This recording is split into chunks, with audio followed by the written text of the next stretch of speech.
Today's episode is all about offset fire management. We'll show you some of the good and bad things you can do when building your fire. The first thing we're going to do is light up our Outlaw fire basket. This goes to my 2460 XL. I'm filling it all the way to the top with B&B lump charcoal. The first thing I like to do is light up my charcoal starters. I put them right under the lump charcoal, and I just slide this piece in. So what this does is it actually catches the ash that's going to come off of the coals, goes down there, and it makes for really easy cleanup. Now, if you wanted to, you could obviously use the lump charcoal like me. You could also use briquettes, or you could start this fire with just sticks. You do have to learn your smoker and build your fire exactly the way you want. This is just how I prefer to do it. Another thing to note is my smokestack is all the way open right now. I want everything to continuously draw. We'll adjust this in a little bit once we get closer to temp. We're going to wait around 30 minutes until all of our coals are nice and hot. So after about 30 minutes, you can see that our coal bed is nice and hot. And one of the most important things, in my opinion, about fire management is really understanding the size of wood that you're going to be using. So here I do have some post oak in my left hand and I have some pecan in my right. But you can see the difference here. These two sticks are actually still just a little bit smaller than this one stick of pecan. So what I recommend doing in a situation like this, especially for a fire this small and for a firebox this small, you don't need to use larger sticks. They're going to take a little bit longer to light, and then you can get some soot on your food. So we're going to try and build two fires today. The coals are nice and hot. I have a great bed going right now, so we're going to put the two smaller sticks on here, and it's going to get some nice airflow going through this pit, and you're going to see a lot of clean smoke, or technically you won't see very much smoke at all. And in a little bit, we're going to get a suboptimal coal bed with larger pieces of wood that are not going to ignite instantly, and you'll notice the difference between the two. Now, we're going to throw some sausages on the pit today because we don't want to use biscuits. There's never going to be biscuits that are going to go into my Outlaw smoker, but we do want to show you what can happen when you build a bad fire in your offset. So first off, don't forget the size of your sticks is absolutely going to matter. Make sure you have a nice hot coal bed, and make sure the sizes of your sticks are good for the size of your actual offset and the fire that you've built. So I've got my fire poker here. I'm just going to move these coals around a little bit. So you can see they're nice and orange, nice and hot. So now what I'm going to do is get a hot glove. Make sure you have a hot glove or something to keep your hands away from this fire. I'm going to go on the left side, and I'm going to dig it in a little bit. So we want this to ignite within 10 or 15 seconds at the absolute max. So we're going to do this in real time. It's been about 5 seconds already. You can see that it's getting nice and hot in there. If I need to,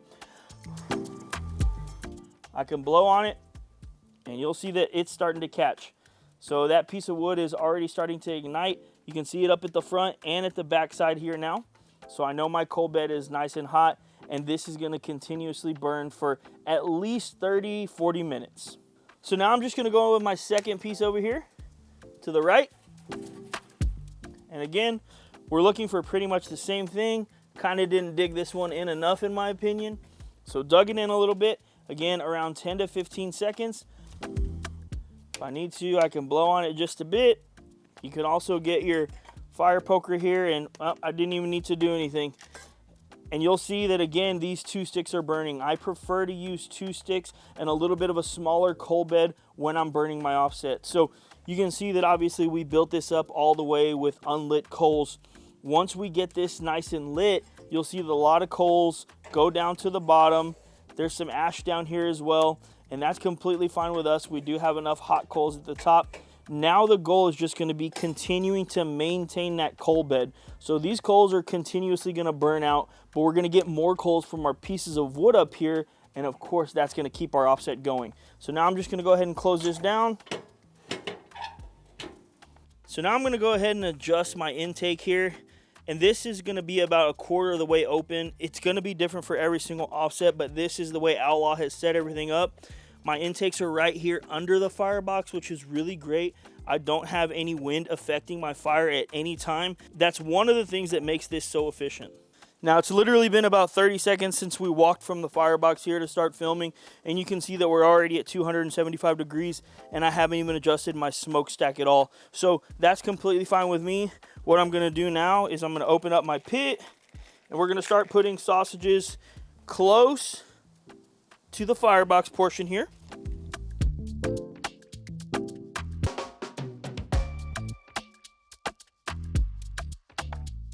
We'll go ahead and close this down. And then we'll put some more sausage near the other door just so we can kind of open both and you guys can see what's going on.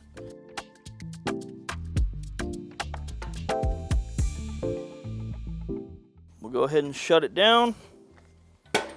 And for now, we're just gonna let the smoker run. So one of the things that we do need to do is adjust the smokestack. And this is gonna be extremely simple. We're still rocking around 275 degrees. When we adjust our smokestack, what it's gonna do is it's gonna lock it in. This is not gonna move at all. It's gonna stay at 275 pretty much the whole time that we're cooking, unless we let the coal bed get too depleted, which we are gonna do on purpose today. So don't mind if you see the temperatures fluctuating a little bit. Again, this is to kind of show you guys the things that you do and don't wanna do when you're building your fire. So right here is about perfect for the Outlaw. Now, if you guys want to cook at higher temps, I obviously recommend a larger coal bed and more sticks of wood. So the 2 is what I like to run with, but you can obviously stack more on there if you need to cut them to smaller sizes. Absolutely do that, but you definitely need to start with something larger. I'm good with 275, 300 at the tops. Now, one of the last things to notice here is that we have a nice clean smoke going through our smokestack. Now, one of the advantages of getting a nice hot coal bed and of course throwing those sticks on at the right time is that you're gonna get clean and consistent smoke the whole time. And that's exactly what we're trying to do every single time we get this smoker rolling. It's been right at 30 minutes and our goal with this cook is to show you guys exactly how clean our fire is. So I'm just gonna grab a link here. You can see it's nice and clean, no soot on this. Everything is just looking really good, even though it's right next to the fire. Hopefully you guys can see that in the camera. Absolutely nothing is coming off on my finger. You might be able to see it there. Hopefully it's just a nice clean link. Now we'll take a look at the sausages that are further from the firebox and closest to the stack. If I grab one here, you can see the links look nice and clean. That's exactly what we want. But our goal now, which is weird to say, but our goal is to make these look dirty. So we're gonna do a few things in the firebox and I'll show you what I don't think you guys need to be doing when it comes to building your fire. We're gonna finish these up with a dirty fire and we're completely okay with that because we can wipe these links off. That's not a huge deal. We can still eat these, but we're gonna now build a dirty fire. So let's head to the firebox. All right, I'm opening my firebox now.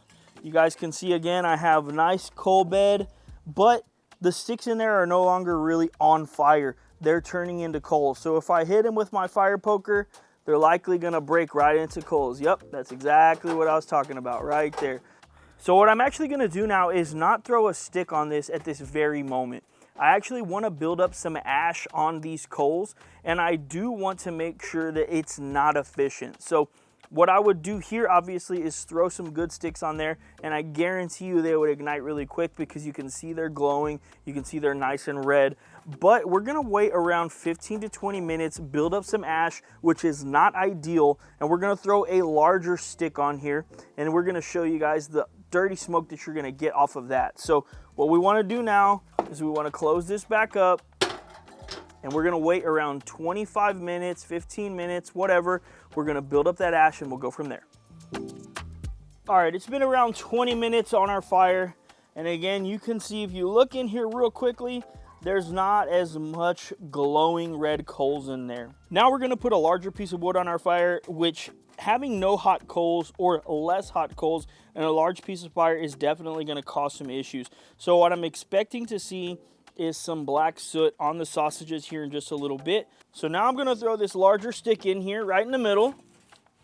And you can see because all of the coals are still on top and they haven't fallen to the bottom yet, this large piece of wood is most definitely not igniting nearly as fast. If you look on the right side over here as well, you'll notice that there's some ugly looking smoke that's kind of coming off of this piece of wood. I really hope you guys can see that in the camera, but it's having problems actually catching on fire. So the front piece over here it looks like it's about to, but you can also see the glowing red coals right there. The pieces in the back and the pieces on this side are most definitely having some problems. So I'm just curious to see what's exactly gonna happen. So what I'm gonna do now is I'm just gonna go ahead and close this door up. And we want to see how this smoker is going to run with an inefficient fire. Again, we did this on purpose. We kept the ash on the coals, where typically I would get that poker, I would move the coals around to get the ash off and get a nice piece of wood right on top so it ignites quickly. I would also use smaller sticks of wood than what I just put in, but I want to show you guys the differences. So if you have a bigger offset, that size of wood might be absolutely perfect. For this one, the smaller pieces that we use in the beginning are really what I prefer. Now, this is an Outlaw smoker and it runs extremely efficiently. So if I had to guess, even if we got some dirty smoke, it's not gonna be for very long because this thing does run very, very well. Just depending on what you guys have at the house, it also might run very, very well, but there is better ways to build your fire, and I definitely think this would be the suboptimal way to do it. Around 45 seconds later, if you look at the smokestack, you can see a dirty smoke coming out here, which is exactly what I figured would happen. Now, obviously, with the fire that's in there right now, I guarantee you that I could fix it. But we're trying to prove a point. If you don't have that nice coal bed, you're definitely going to end up having problems. Also, with the wrong size sticks, you're going to end up having problems. So there's going to be a lot of trial and error, but I definitely think that these talking points are a great start for you guys. The smoke is disgusting. We got to move on to the next thing. Just a quick intermission while we're waiting for our sausage to cook. Today I posted that we were going to be making this video, and if any of you guys had any questions that you wanted me to answer in this video, you guys could probably see the dirty smoke is coming right behind me. I'm actually already tired of it. I'm thinking about just going and fixing that fire, but while we're waiting, we're going to answer just a few questions. We have answered a few of them already, but I will bring them up and I will put who asked them. So, first question is Chris Castile. Do you really notice a difference using the coal basket and tray versus a coal bed directly at the bottom? And yes, I do. So I haven't ran this smoker with coal beds just at the bottom. I've put them in the basket and the basket only. But I think one of the biggest things is keeping that coal bed nice and hot and keeping the ash off of the coal bed. Now, you can obviously move your coals around a lot in any smoker and you can make it work, but I do think that this is the most efficient way that I found I run my offsets. Animal House Barbecue says your brisket recipe, and I'm assuming he's talking about our competition brisket recipe. Maybe one of these days we'll put it out, but today, unfortunately, Animal House, that's not the day. Brian Fox asks, where did you get the charcoal basket? This actually came with my Outlaw Smoker 2460 XL. So I believe with every single offset that you get from Outlaw, it does come with one of these baskets. It might not, don't quote me on that, but I definitely did tell Jay that I needed and wanted one of these baskets. Jerry Aguilar says, how do you run at 325? And I kind of touched on this earlier. You definitely want to build a bigger coal bed and you might want to use more sticks. You also might want to look into briquettes or char logs to see what gets you hotter temperatures. So I do prefer the lump charcoal, but again, you guys really need to play with it and make sure that this process is your own. So you might want to do a mixture of lump and briquettes, lump and char logs. I'm not too sure. I run straight lump and it's worked out for me so far, but I most definitely like staying around 275 to 300 degrees, especially on the offset. Eric Kinfolk Quesada says how to keep a clean fire. And that really is pretty much what this whole video is all about. So again, nice coal bed, the right size sticks are gonna be huge. I think one of the things that even I used to do in the past is I was actually waiting for my temps to dip before I would add an extra stick. And now I'm not doing that. I'm looking at my coal bed and I'm adding it when it's optimal. As long as I adjust my stacks, I can make sure to keep in the same temperature range, no problem at all whatsoever. So I do think that those few tips along with the rest of the video is gonna help you build a clean fire. And the last one is pretty lengthy, but I'm going to say it anyway. Randy Zamora says, in regards to your smoke management video, I have a question or suggestion for the topic. Forgive me if this is long-winded. It's completely okay. But I see you cook many things on a Weber kettle. Could you touch on how many coals you like to use based on the type of protein you're cooking or smoking? So that's a great question, and honestly, my answer to that would be that I don't really know the exact number of coals that I'm going to be using for anything, especially if it's a longer smoke. So I usually will use a slow and sear or some charcoal baskets, offset them, and then I'll start one side of the charcoal and just let it burn. All I do is watch it the whole time. I'm okay with using charcoal again, especially if it doesn't burn all the way through. So I'm completely fine with putting too much, and I actually prefer doing that over not having enough. That's just me. So you guys again need to try and figure out a process to everything that you're doing. But I definitely recommend, for me at least, I would put extra coals just to make sure. I would light one side, try and slow them down, give it a long, slow burn. And if you're cooking directly over grates, it's not really a huge deal anyway. You can use around 1/2 to 3/4 of a charcoal basket and it's gonna be completely fine. It's only been about 10 minutes and honestly, I thought I could wait to see how bad the sausage is gonna look in the end, but I really don't have the patience. You guys can see that the smoker is just running so It's gross right now. It smells really bad, doesn't look good. So I'm gonna go ahead and get this sausage off, and I'm gonna show you how we can fix this fire, even though it wasn't efficient. Again, like I told you guys earlier, this is an outlaw, so we'll fix this up and we'll get everything running to temp here pretty soon. So even if you look at the smoker, the temps have died. There's smoke leaking out of my door, and yeah, everything just looks really bad. So I'm gonna take these off. They actually don't look too horrible, to be honest, even though that's some disgusting looking smoke. And again, I could have let it go longer to prove my point, but it just doesn't look good. The outlaw should not be chooching that dirty smoke. Let's go ahead and head to the firebox and let's fix this fire up real quick. So we'll go ahead and open up our firebox, and you can see that the stick is not too bad in there, but I'm gonna go ahead and push my coals forward, see if I can't get this to light just a little bit better. So I kind of move my stuff around, and you can see even just moving it around a little bit actually gets that stick to get much nicer and hotter. Now the other thing is my door is obviously open right now, so there's more oxygen going in there, which is going to allow for that fire. But if you need to, just mess around with these coals a little bit. Like I said, you definitely want something where you can play with your ash. And again, just play around with the coals. You definitely want some sort of fire poker so you can play. I'm going to say it again. You definitely want a fire poker. You're going to want to move that ash around. Watch. Every time I say something, it's like, you're going to want to move that ash. You're going to want to do that ash. You want to poke that ash. All right, we're keeping that in the video too. I don't even care. I've said it about 50 times. I don't know how many different ways I could say move that ash, poke that ash, whatever. But either way, your ash, you definitely want to make sure that, oh my gosh. All right, I'm just going to go ahead and close the fire. You can see that me moving the ash around, getting some oxygen in there. Obviously, this stick is nice and lit, so we're going to close it up. And now, just because of the situation that we're in, we're trying to get our clean fire back. I'm going to go ahead and open this all the way up. We'll let that smoke roll completely through our offset. You can already see clean smoke, whereas a few seconds ago, disgusting, dirty smoke. It's really easy to fix it as long as you get that coal bed nice and hot. And even here, about 5 seconds after I mentioned adjusting the smokestack, you can see that we're climbing. We're already above 250. Just a few minutes ago when we had an inefficient fire, we were closer to 225. So small adjustments are going to make this run much better. I can open the doors. You don't see smoke going everywhere. So already those small adjustments that we made are making our outlaw run like a dream again. Literally less than 2 minutes later, we're back at 275. We're going to readjust our smokestack, and I feel like we've all but proven our point when it came to showing you guys fire management on an offset smoker. If you have a nice coal bed and the right size sticks, you most definitely are going to get an efficient smoke for many hours. Now again, this does take time. You might not get it right away. That's completely fine.